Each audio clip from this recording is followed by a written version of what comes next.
Welcome to daily fact static GK series. और इस series में हमने शुरू किया है कि जितने भी हमारे कम्पिटिटिव एग्जाम्स हैं, लाइक यूपीएससी हो, एसएससी के एग्ज़ाम्स हो, स्टेट पीसीएस हो, अलाइड सर्विसेज हो, पुलिस पटवारी, जितने भी एग्ज़ाम्स रहते हैं उनमें स्टैटिक जीके पूछी ही जाती है।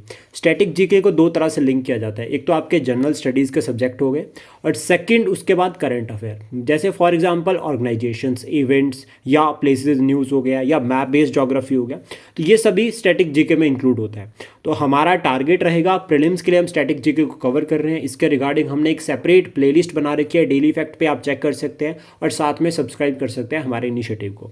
रिवीजन की तरफ हमारा फोकस है, प्लस पीवाईक्यूज को हम साथ के साथ में प्रैक्टिस करेंगे। At the end of the her video के एंड में आपको क्वेश्चंस मिलेंगे, आप उन क्वेश्चंस को प्रैक्टिस कर सकते हैं और उनके आंसर्स आप कमेंट बॉक्स में बता सकते हैं। साथ में मैं आपको बताना चाहूँगा हमारे initiatives regarding mains preparation as well as high court का जो अभी एग्ज़ाम होने जा रहा है, क्लरिकल अगर हम बात करें तो इसके रिगार्डिंग हमने जो अब एक क्रैश कोर्स भी बना रखा है। और कोर्स की रिगार्डिंग अगर हम बात करें तो इसमें हमारा टारगेट है 3 महीने में जो अब हम कवर करेंगे पूरा का पूरा एचपीजी के प्लस पूरे के पूरे जितने भी जनरल स्टडीज़ के सब्जेक्ट रहते हैं। अगर आप हमारे साथ जुड़ना चाहते हैं हमारे कोर्सेज़ में तो आप हमें कॉन्टैक्ट कर सकते हैं ऑन टेलीग्राम। और प्लस साथ में मेंस की क्लासेस भी जो है वो चला रहे हैं with respect to the allied services and HAS mains, जिसमें डेली आंसर राइटिंग होती है, डेली क्लास होती है और लाइव इवैल्यूएशन हम यहाँ पर करते हैं।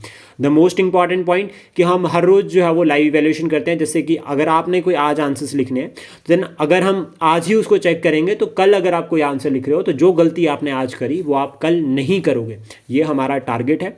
तो अगर आप हमारे साथ जुड़ना चाहते हैं आप हमें कॉन्टैक्ट कर सकते हैं। आज हम बात करेंगे फरवरी 2024 के कुछ इंपॉर्टेंट डेज, बहुत इंपॉर्टेंट रहते हैं इंपॉर्टेंट डेज और उनसे रिलेटेड क्वेश्चन एक ना एक पूछा ही जाता है। अब तो नया ट्रेंड भी चल चुका है कि मैच द फॉलोइंग में जो है वो क्वेश्चंस पूछे जा रहे हैं। इससे पहले जनवरी 2024 के जो इंपॉर्टेंट डेज है वो ऑलरेडी अपलोड कर चुके हैं। तो आज हमारे इस वीडियो में टारगेट रहेगा कि फैब के इंपॉर्टेंट डेज को हम कवर करेंगे। तो देखो, सबसे पहले जो इंपॉर्टेंट डे रहता है 2 फरवरी, that is world wetland day. World wetland day environment point of view से भी इंपॉर्टेंट है, ecology and environment point of view से। क्यों? क्योंकि इस दिन 1971 में जो है वो रामसर कन्वेंशन को अडॉप्ट किया गया था। रामसर कन्वेंशन ईरान में है और ये लिंक करता है एक तरह से वेटलैंड कंजर्वेशन से रिगार्डिंग। और रामसर साइट्स की अगर हम बात करें भारत में प्रेजेंट टाइम पे तो वो है अभी 85। तो देखो क्वेश्चन किस तरह बन सकता है, कितनी रामसर साइट्स है या कौन सी स्टेट में सबसे ज़्यादा है, प्लस वेटलैंड डे कब होता है, या आपका रामसर कन्वेंशन कौन से ईयर में हुआ था, या ये जो रामसर है वो कहाँ पर है। तो देखो ऑलमोस्ट जितने भी जो क्वेश्चंस बनते हैं इस टॉपिक से वो हमने कवर किए। Ramsar site is in Iran, Ramsar कहाँ पर है, ईरान में है। और वेटलैंड कंजर्वेशन के रिगार्डिंग जो है वो ये इनिशिएटिव था, भारत ने इसको ज्वाइन किया था। हमारे जो former prime minister Shrimati Indira Gandhi ji वो यहाँ पर गए थे। और देन उसके बाद 1972 में हम जो है वो एनवायरमेंट कंजर्वेशन एक्ट भी लेकर आए थे, wild life protection act 1972, the most important act in Indian ecology and environment conservation point of view, जो कि हमारी सेंट्रल गवर्नमेंट लेकर आई थी। देन हाईएस्ट अगर हम बात करें रामसर साइट्स की तो वो तमिलनाडु है। जो ये 85 साइट्स है ये अकॉर्डिंग टू द अगस्त जो आपकी 2024 है उसके अकॉर्डिंग ये डाटा है, जिसमें हम जो है वो 85 जो है वो साइट्स को देखते हैं। देन उसके बाद नेक्स्ट जो यहाँ पर डे रहता है वो रहता है 4 फरवरी और वर्ल्ड कैंसर डे। थीम की अगर हम बात करें 2024 के लिए तो वो है क्लोज द केयर गैप। तो थीम भी साथ के साथ में हम कवर कर रहे हैं। तो यहाँ पर थीम रहेगी 4 फैब में जो वर्ल्ड कैंसर है उसकी क्लोज द केयर गैप, ध्यान में रखना, काफ़ी इंपॉर्टेंट रहता है। देन उसके बाद नेक्स्ट आता है international development week. International development week जो है वो 4 से लेकर 12 फरवरी यानी कि पूरा वीक जो है वो ये आपका रहता है इंटरनेशनल डेवलपमेंट वीक। 6 फैब की अगर हम बात करें तो international day of zero tolerance for female genital mutation. तो याद रखना, म्यूटिलेशन ये डे है। और सेफर इंटरनेट डे वो भी जो आपका 6 फैब को होता है। जिनकी थीम याद करनी है वो हम लर्न करेंगे, इंपॉर्टेंट है। प्लस साथ में 10 फैब को याद रखना, वर्ल्ड पल्सेस डे। तो अभी हमने 3 दिन की बात करी। देखो 6 फैब को आपका एक तो होगा international day of zero tolerance for female genital mutilation. Then उसका सेफर इंटरनेट से डे जो है वो भी आपका जो है वो 6 फैब को होगा। 10 फैब की अगर हम बात करें तो वर्ल्ड पल्सेस डे इंपॉर्टेंट रहता है। देन उसके बाद नेक्स्ट हम बात करेंगे 11th फैब की। तो 11th फैब को होता है world day of the sick. World day of the sick जो है वो आपका 11th फैब को होता है।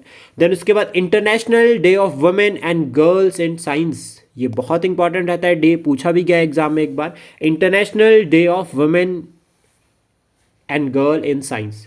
देन उसके बाद 12 फ़ैब की हम बात करें तो इब्राहिम लिंकन का बर्थ डे होता है आपका 12 फ़ैब को, और most popular president of USA Abraham Lincoln. 13 Feb की अगर हम बात करें तो वर्ल्ड रेडियो डे, 13 फ़ैब को वर्ल्ड रेडियो डे होता है। और national women's day, PYQ check कर लेना, नेशनल वुमेन डे एग्जाम में पूछा गया है तो इंपॉर्टेंट रहेगा। देन बर्थ एनिवर्सरी होती है इस दिन सरोजिनी नायडू जी की, जो कि राज्यपाल भी जो है वो पहली बनी थी, फर्स्ट महिला राज्यपाल ऑफ उत्तर प्रदेश, काफ़ी इंपॉर्टेंट रहता है। देन उसके बाद 16 फ़ैब की अगर हम बात करें तो वर्ल्ड एंथ्रोपोलॉजी डे होता है 16 फ़ैब को। 20 फ़ैब की अगर हम बात करें तो अरुणाचल प्रदेश इस दिन बना था, मिज़ोरम इस दिन बना था 1987 में। तो मिज़ोरम का फाउंडेशन डे, अरुणाचल प्रदेश का foundation day, it is on 20 फरवरी, और ये बना था 1987 में। देन उसके बाद world day of social justice भी जो है आपका 20 फरवरी को होता है, और इसको याद करने का सबसे बेस्ट तरीका रहेगा आर्टिकल 20 फ़ैब 20 से आपको याद रखना है सोशल जस्टिस। देन 21 फरवरी की अगर हम बात करें तो इंटरनेशनल मदर लैंग्वेज डे, और मदर लैंग्वेज डे की जो मूवमेंट है वो बांग्लादेश में चली थी, उसके रिगार्डिंग ये लिंक करता है, याद रखना ये क्वेश्चन बन रखा है मदर लैंग्वेज डे का, और UPSC में पूछा गया है। देन नेक्स्ट हम बात करेंगे 22 फरवरी वर्ल्ड थिंकिंग डे, 23 फरवरी world peace and understanding day, 23 फरवरी को कहता है world peace and understanding day. तो पहले सोचेंगे फिर उसके बाद पीस और अंडरस्टैंडिंग बनेगी, तो सोचकर पीस और अंडरस्टैंडिंग को बनाना है, इस तरह से हम इसको याद कर सकते हैं। 24 फ़ैब की अगर हम बात करें तो सेंट्रल एक्साइज डे होता है।